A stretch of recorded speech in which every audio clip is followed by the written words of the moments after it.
안녕하세요. 오늘 저희가 좀 깊게 파볼 이야기는요.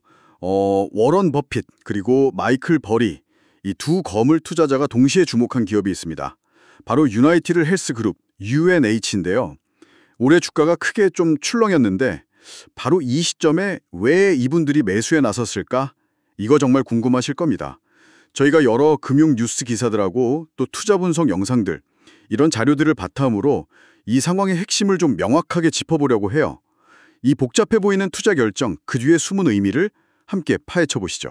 네, 특히 이게 시장의 불안감하고 거물들의 베팅이 딱 엇갈리는 지점이라서 더 흥미로운데요. 유나이티드 헬스가 지금 겪고 있는 어려움, 그런데도 왜 투자가 들어갔는지, 그 배경, 그리고 이 기업의 사업 구조까지 좀 자세히 살펴보겠습니다. 그럼 먼저 유나이티드 헬스가 지금 어떤 상황인지부터 봐야겠죠. 연초 대비 주가가 상당히 많이 떨어졌어요. 자료들 보니까 와, 거의 5년 내 최저 수준 근처까지 갔었다고요. 네, 그 주가 하락 배경에는요, 몇 가지 요인이 있는데, 첫째로는 코로나 이후에요, 예상보다 의료비 지출이 훨씬 늘어난 거, 이게 좀 큽니다. 특히 그 정부 지원 노인 의료 프로그램 메디케어 어드밴티지라고 하죠. 여기 가입자들이 의료 서비스를 많이 이용하기 시작하면서 보험 쪽 수익성이 나빠진 거죠. 아, 그러니까 받는 보험료는 비슷한데 나가는 치료비가 확 늘었다 이런 거군요. 그렇죠. 간단히 말하면 그런 상황입니다. 근데 이게 단순히 비용 문제만은 아니었던 것 같은데요. 뭐랄까, 회사의 평판이나 좀 장기적인 사업 모델 자체에 대한 우려? 이런 건 없었나요? 자료들에서 그런 얘기는 없었는지 궁금하네요. 아, 네, 날카로운 지적이세요. 실제로 그 미국 법무부가 유나이티드 헬스의 메디케어 비용 청구 방식? 그러니까 환자 상태를 좀 부풀려서 돈을 더 타는 거 아니냐, 이런 의혹으로 조사를 시작했다는 소식이 있었어요. 이게 굉장히 큰 악재였고요. 거기다 트럼프 전 대통령 쪽에서 약값 내리라고 압박할 수 있다, 이런 가능성까지 더해지니까 투자 심리가 확 위축됐죠. 이야, 그런 상황에서 오런 버핏의 버크셔 해서웨이가 움직였군요.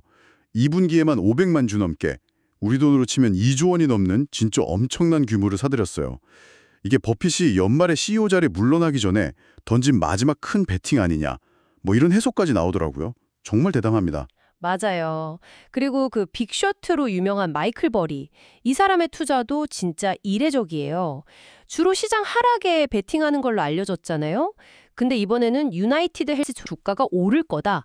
여기에 베팅하는 콜옵션. 아, 그러니까 주가 상승에 돈을 거는 권리죠. 이걸 주식 35만 주 규모로 사고 또 보통주도 한 600만 달러치 샀어요. 그러면서 이걸 포트폴리오 핵심 투자처로 삼았다는 건데 평소 스타일과는 완전 반대인 거죠. 버핏이랑 버리 말고도 데이비드 테퍼 같은 다른 유명 투자자들이나 기관들도 샀다는 소식이 전해지면서 와, 최근에 주가가 하루 만에 10% 넘게 확 뛰기도 했죠? 네네. 그런 움직임들이 딱 포착되면서 시장 관심이 확 쏠리고 있습니다. 그럼 이렇게 악재가 명확한데 왜 이 거물들은 유나이티드 헬스를 선택했을까요? 이게 그냥 싸네? 하고 들어간 걸까요? 아니면 뭔가 다른 이유가 있었을까요? 핵심은 아마 가치 투자의 기회로 봤을 가능성이 높다는 거예요. 그러니까 단기적인 문제들 때문에 기업의 원래 가치보다 주가가 너무 많이 떨어졌다, 이렇게 판단했을 수 있다는 거죠. 사실 유나이티드 헬스는 그냥 보험회사가 아니거든요. 그 옵텀이라는 자회사들을 통해서 약국 서비스 중개, 옵텀 RX, 또 의료 데이터 분석, 옵텀 인사이트, 심지어 직접 의료 서비스 제공, 옵텀 헬스까지 다 해요. 말 그대로 거대한 헬스케어 제국인 셈이죠. 아, 그 수직 계열화 구조 말씀이시군요. 보험부터 진료, 약 처방, 데이터까지 다 한다. 네, 바로 그겁니다. 이게 굉장히 중요해요. 건강관리의 여러 단계를 자기들이 다 하면서 수익을 내는 구조잖아요. 많은 분석가들은 이게 단기적인 어려움에도 쉽게 흔들리지 않는 아주 강력한 경쟁력, 뭐랄까 경제적 해자라고 보거든요. 이 부분을 거물 투자자들이 높게 평가했을 수 있습니다. 되게 흥미로운 분석이네요.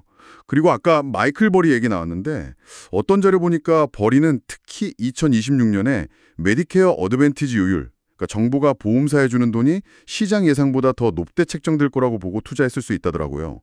회사의 근본적인 경쟁력은 괜찮까 단기 비용 증가는 뭐 감수할 만하다 이렇게 본 걸까요? 그럴 가능성이 충분히 있죠.